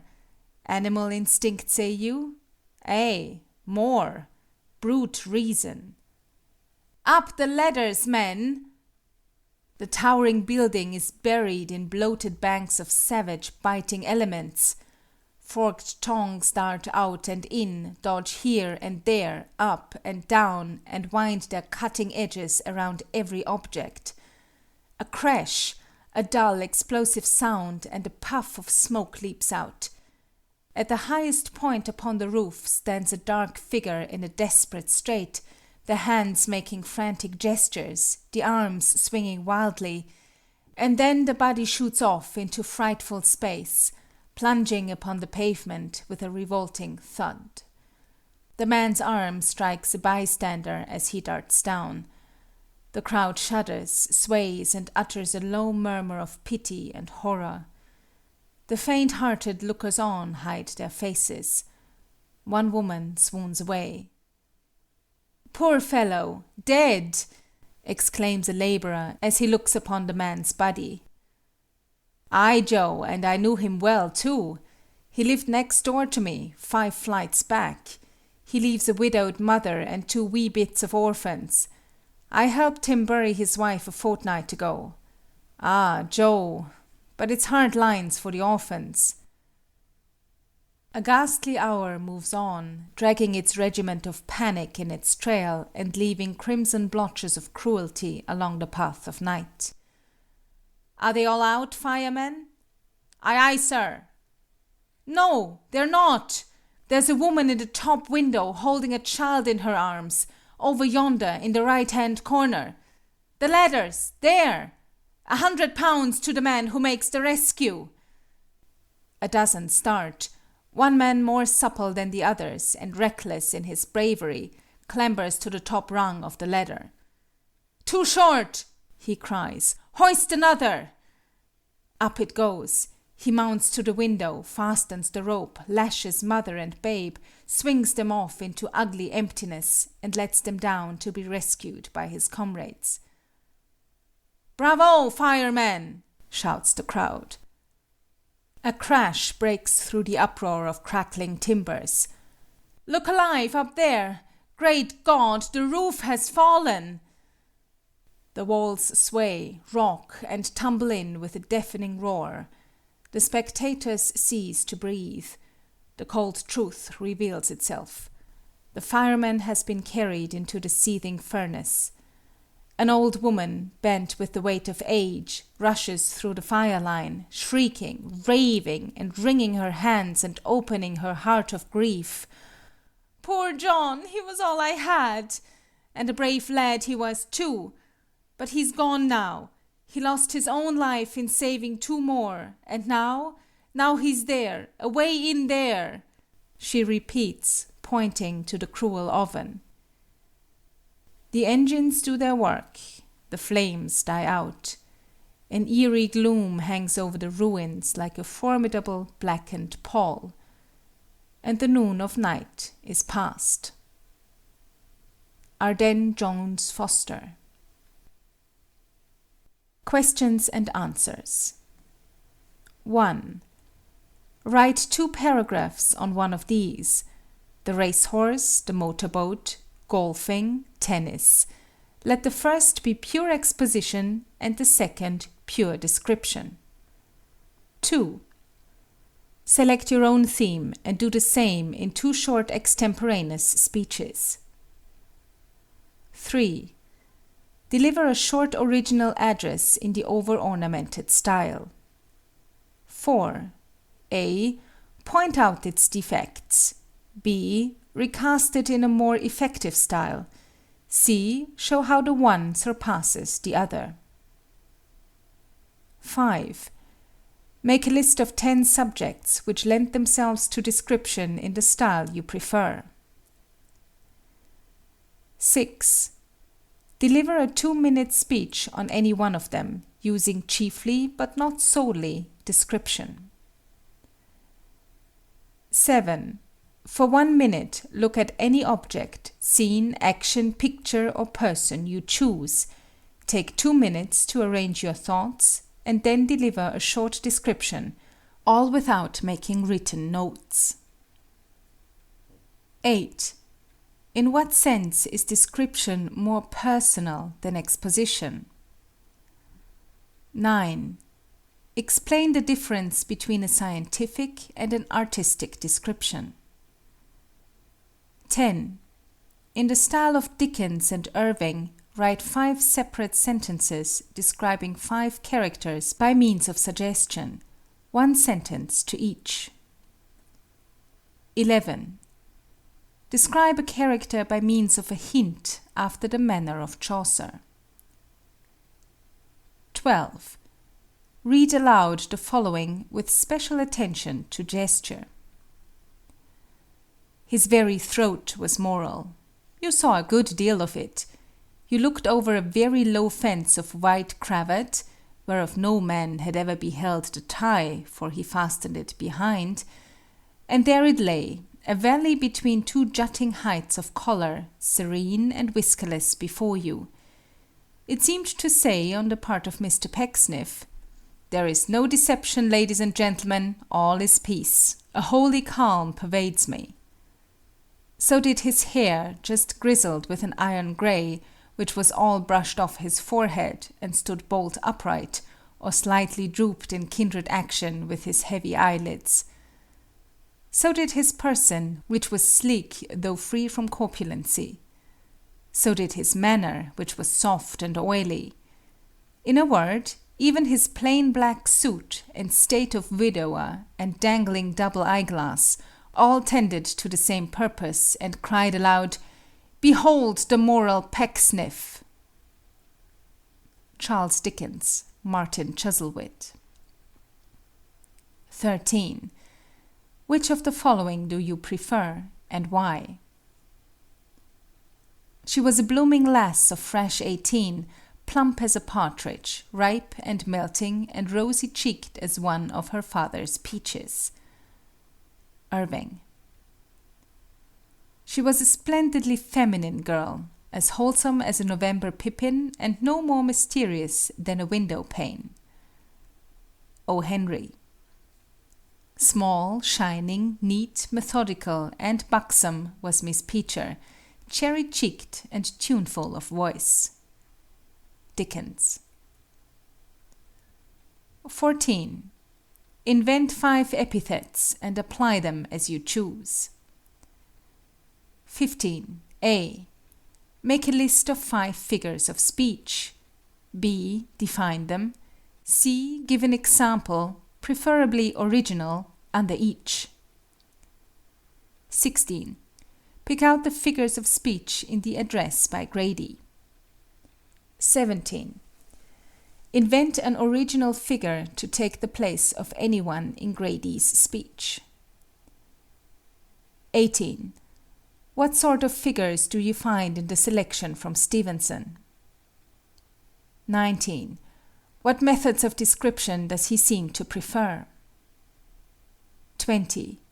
Write and deliver, without notes and with descriptive gestures, a description in imitation of any of the authors quoted in this chapter. 21. Re-examine one of your past speeches and improve the descriptive work. Report on what faults you found to exist. 22.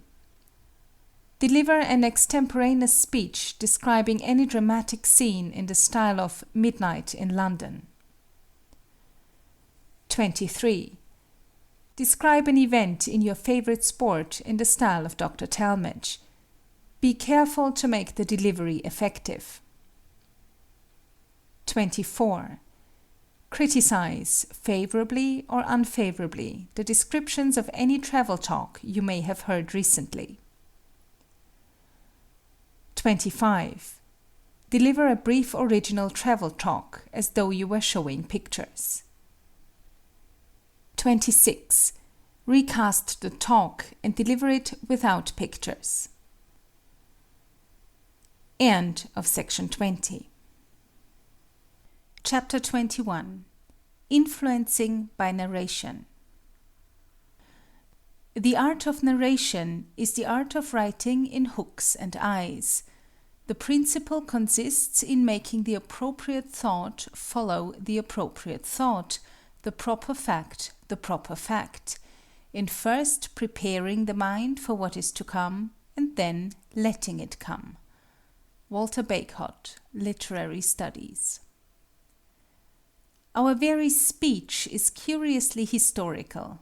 Most men, you may observe, speak only to narrate, not in imparting what they have thought, which indeed were often a very small matter, but in exhibiting what they have undergone or seen, which is a quite unlimited one, do talkers dilate. Cut us off from narrative, how would the stream of conversation, even among the wisest, languish into detached handfuls, and among the foolish utterly evaporate? Thus, as we do nothing but enact history, we say little but recite it. Thomas Carlyle, On History. Only a small segment of the great field of narration offers its resources to the public speaker, and that includes the anecdote, biographical facts, and the narration of events in general. Narration, more easily defined than mastered, is the recital of an incident or a group of facts and occurrences in such a manner as to produce a desired effect. The laws of narration are few, but its successful practice involves more of art than would at first appear, so much indeed that we cannot even touch upon its technique here, but must content ourselves with an examination of a few examples of narration as used in public speech. In a preliminary way, notice how radically the public speaker's use of narrative differs from that of the story writer in the more limited scope, absence of extended dialogue and character drawing, and freedom from elaboration of detail, which characterize platform narrative. On the other hand, there are several similarities of method: the frequent combination of narration with exposition, description, argumentation, and pleading, the care exercised in the arrangement of material so as to produce a strong effect at the close, climax, the very general practice of concealing the point, denouement of a story until the effective moment, and the careful suppression of needless and therefore hurtful details. So we see that, whether for magazine or platform, the art of narration involves far more than the recital of annals. The succession of events recorded requires a plan in order to bring them out with real effect. It will be noticed, too, that the literary style in platform narration is likely to be either less polished and more vigorously dramatic than in that intended for publication, or else more fervid and elevated in tone. In this latter respect, however, the best platform speaking of today differs from the models of the preceding generation, wherein a highly dignified and sometimes pompous style was thought the only fitting dress for a public deliverance. Great, noble, and stirring as these older masters were in their lofty and impassioned eloquence, we are sometimes oppressed when we read their sounding periods for any great length of time, even allowing for all that we lose by missing the speaker's presence, voice, and fire. So let us model our platform narration, as our other forms of speech, upon the effective addresses of the moderns, without lessening our admiration for the older school. The anecdote. An anecdote is a short narrative of a single event, told as being striking enough to bring out a point. The keener the point, the more condensed the form, and the more suddenly the application strikes the hearer, the better the story. To regard an anecdote as an illustration, an interpretive picture, will help to hold us to its true purpose, for a purposeless story is of all offenses on the platform the most asinine. A perfectly capital joke will fall flat when it is dragged in by the nape without evident bearing on the subject under discussion. On the other hand, an apposite anecdote has saved many a speech from failure.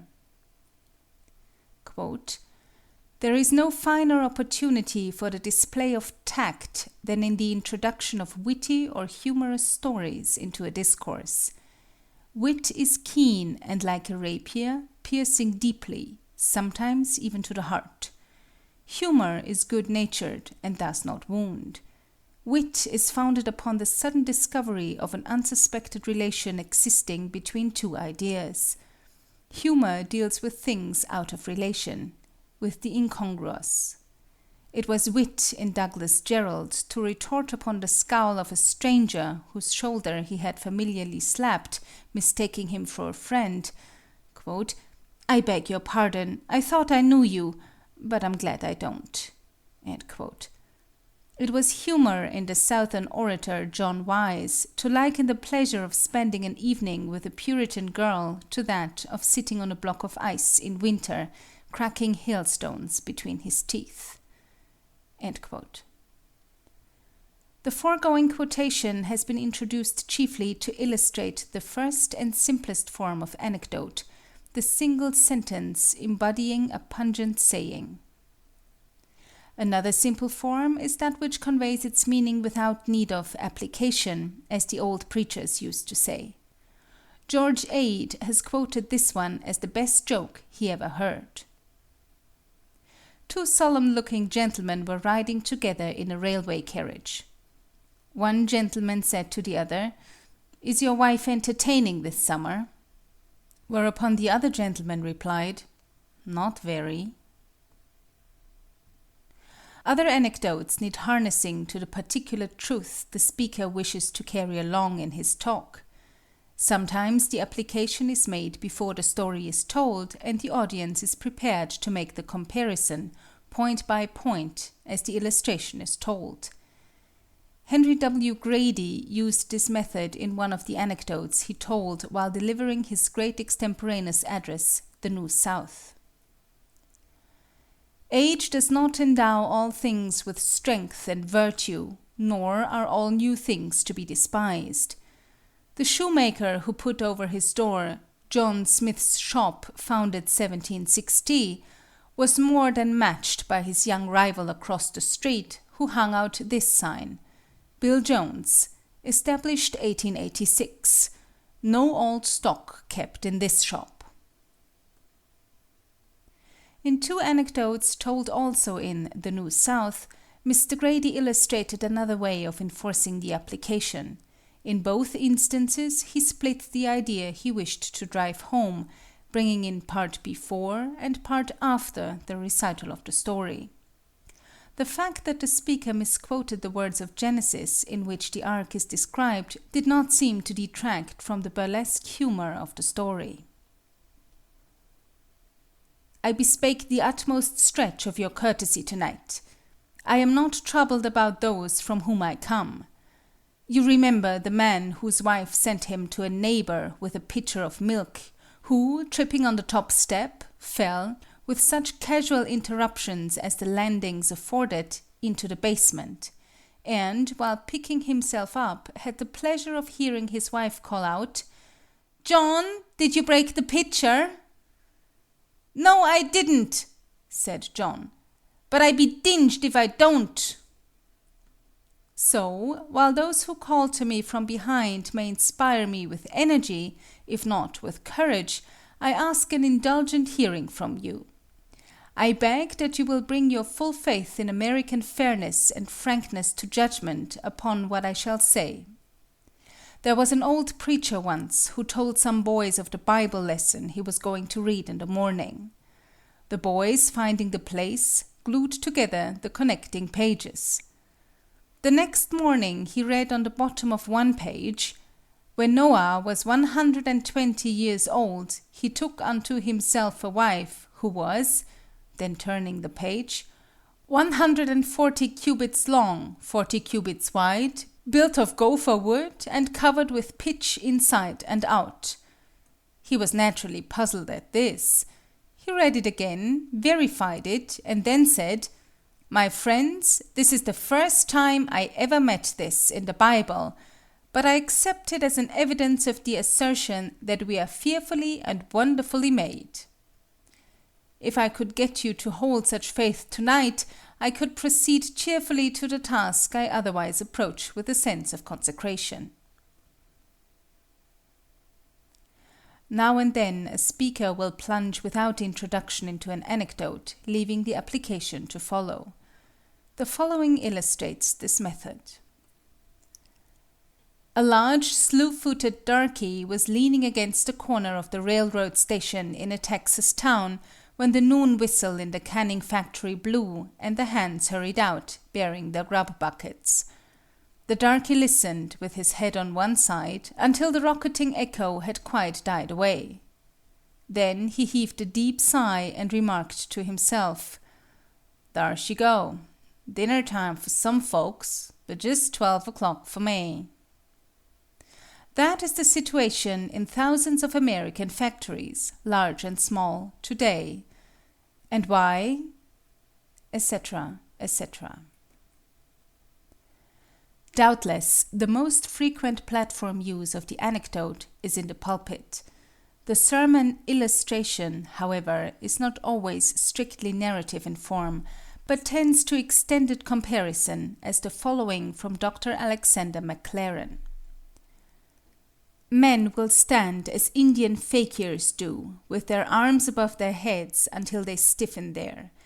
They will perch themselves upon pillars like Simeon stylites for years till the birds build their nests in their hair. They will measure all the distance from Cape Comorin to Juggernaut's temple with their bodies along the dusty road. They will wear hair shirts and scourge themselves. They will fast and deny themselves. They will build cathedrals and endow churches. They will do as many of you do, labor by fits and starts all through your lives at the endless task of making yourselves ready for heaven and winning it by obedience and by righteousness. They will do all these things and do them gladly, rather than listen to the humbling message that says, "You do not need to do anything. Wash, Is it your washing or the water that will clean you? Wash and be clean. Naaman's cleaning was only a test of his obedience, and a token that it was God who cleansed him. There was no power in Jordan's waters to take away the taint of leprosy. Our cleansing is in that blood of Jesus Christ that has the power to take away all sin and to make the foulest among us pure and clean. One final word must be said about the introduction to the anecdote. A clumsy, inappropriate introduction is fatal, whereas a single apt or witty sentence will kindle interest and prepare a favorable hearing. The following extreme illustration by the English humorist Captain Harry Graham well satirizes the stumbling manner. The best story that I ever heard was one that I was told once in the fall of 1905, or it may have been 1906, when I was visiting Boston. At least I think it was Boston. It may have been Washington. My memory is so bad. I happened to run across a most amusing man whose name I forget, Williams or Wilson or Wilkins, some name like that, and he told me this story while we were waiting for a trolley car. I can still remember how heartily I laughed at the time, and again that evening after I had gone to bed, how I laughed myself to sleep, recalling the humor of this incredibly humorous story.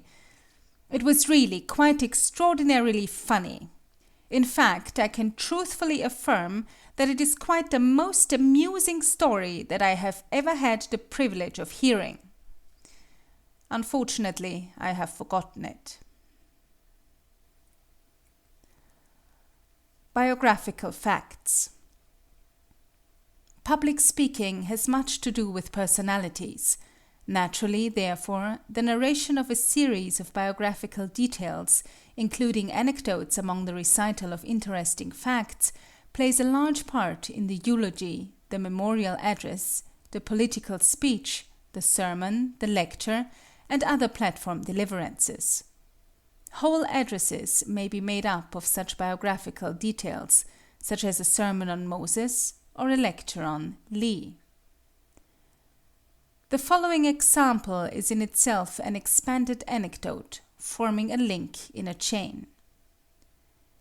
Marius in prison. The peculiar sublimity of the Roman mind does not express itself, nor is it at all to be sought in their poetry. Poetry, according to the Roman ideal of it, was not an adequate organ for the grander movements of the national mind. Roman sublimity must be looked for in Roman acts and in Roman sayings. Where, again, will you find a more adequate expression of the Roman majesty than in the saying of Trajan, Imperatorem oportere stantem mori, that Caesar ought to die standing, a speech of imperatorial grandeur, implying that he, who was the foremost man of all this world, and, in regard to all other nations, the representative of his own, should express its characteristic virtue in his farewell act, should die in procinctu, and should meet the last enemy as the first, with a Roman countenance and in a soldier's attitude. If this had an imperatorial, what follows had a consular majesty, and is almost the grandest story upon record. Marius, the man who rose to be 7 times consul, was in a dungeon, and a slave was sent in with commission to put him to death. These were the persons, the two extremities of exalted and forlorn humanity, its vanward and its rearward man, a Roman consul and an abject slave. But their natural relations to each other were, by the caprice of fortune, monstrously inverted. The consul was in chains, the slave was for a moment the arbiter of his fate. By what spells, what magic, did Marius reinstate himself in his natural prerogatives? By what marvels drawn from heaven or from earth did he, in the twinkling of an eye, again invest himself with the purple, and place between himself and his assassin a host of shadowy lictors? by the mere blank supremacy of great minds over weak ones. He fascinated the slave as a rattlesnake does a bird.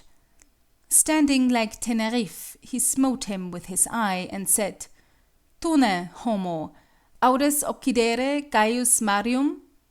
Dost thou, fellow, presume to kill Gaius Marius? Whereat the reptile, quaking under the voice, nor daring to affront the consular eye, sank gently to the ground, turned round upon his hands and feet, and, crawling out of the prison like any other vermin, left Marius standing in solitude, as steadfast and immovable as the Capitol. Thomas de Quincey. Here is a similar example, prefaced by a general historical statement and concluding with autobiographical details. A reminiscence of Lexington.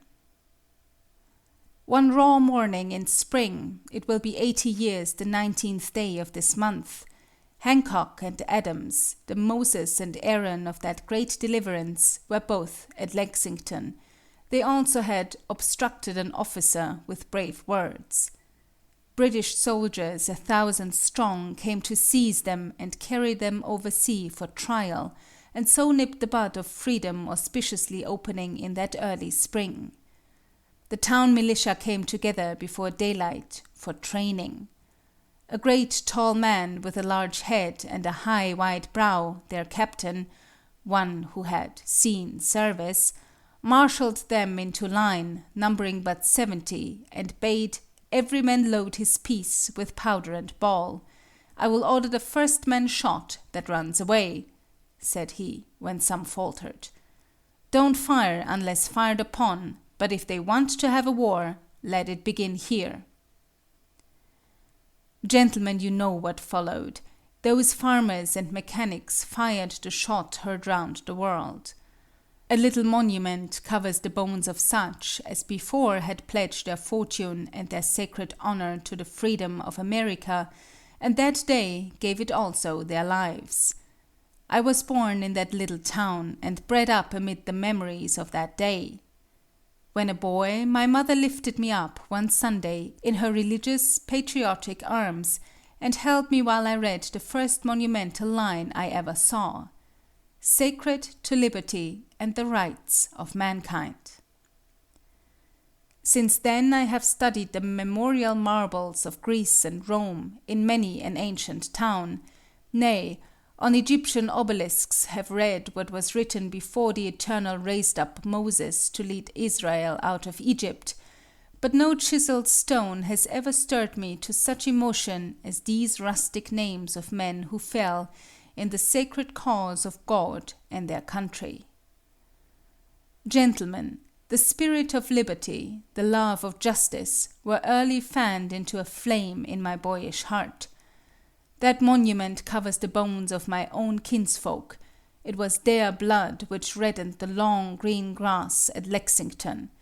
It was my own name which stands chiseled on that stone, the tall captain who marshaled his fellow farmers and mechanics into stern array and spoke such brave and dangerous words as opened the War of American Independence, the last to leave the field, was my father's father.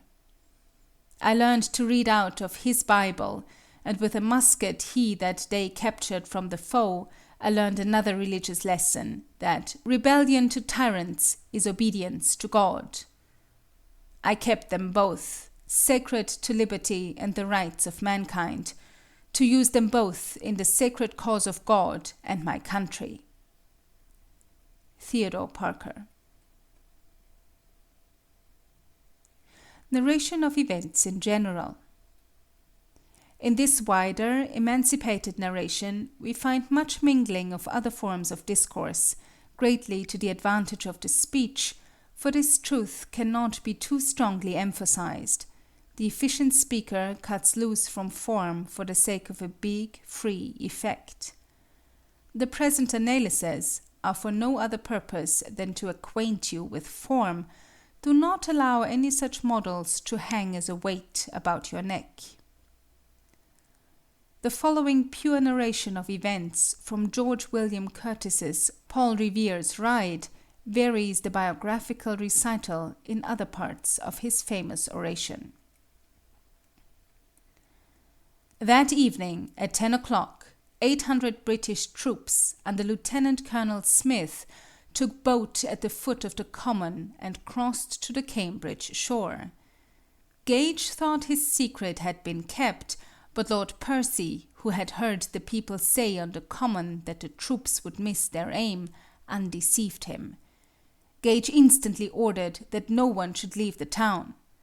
But as the troops crossed the river, Ebenezer Dorr, with a message to Hancock and Adams, was riding over the neck to Roxbury, and Paul Revere was rowing over the river to Charlestown, having agreed with his friend Robert Newman to show lanterns from the belfry of the Old North Church, 1 if by land, and 2 if by sea, as a signal of the march of the British. The following from the same oration beautifully mingles description with narration. It was a brilliant night. The winter had been unusually mild and the spring very forward. The hills were already green. The early grain waved in the fields, and the air was sweet with the blossoming orchards. Already the robins whistled, the bluebirds sang, and the benediction of peace rested upon the landscape. Under the cloudless moon the soldiers silently marched, and Paul Revere swiftly rode, galloping through Medford and West Cambridge, rousing every house as he went spurring for Lexington and Hancock and Adams, and evading the British patrols who had been sent out to stop the news. In the succeeding extract from another of Mr. Curtis's addresses, we have a free use of allegory as illustration. The leadership of educated men. There is a modern English picture which the genius of Hawthorne might have inspired. The painter calls it How They Met Themselves. A man and a woman, haggard and weary, wandering lost in a somber wood, suddenly meet the shadowy figures of a youth and a maid. Some mysterious fascination fixes the gaze and stills the hearts of the wanderers, and their amazement deepens into awe as they gradually recognize themselves as once they were, the soft bloom of youth upon their rounded cheeks, the dewy light of hope in their trusting eyes, exulting confidence in their springing step, themselves blithe and radiant with the glory of the dawn. Today and here we meet ourselves.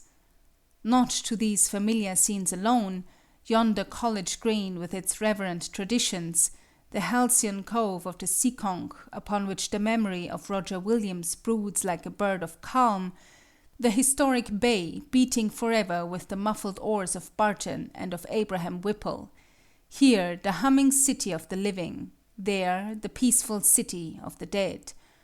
Not to these only or chiefly do we return, but to ourselves as we once were. It is not the smiling freshmen of the year, it is your own beardless and unwrinkled faces that are looking from the windows of University Hall and of Hope College.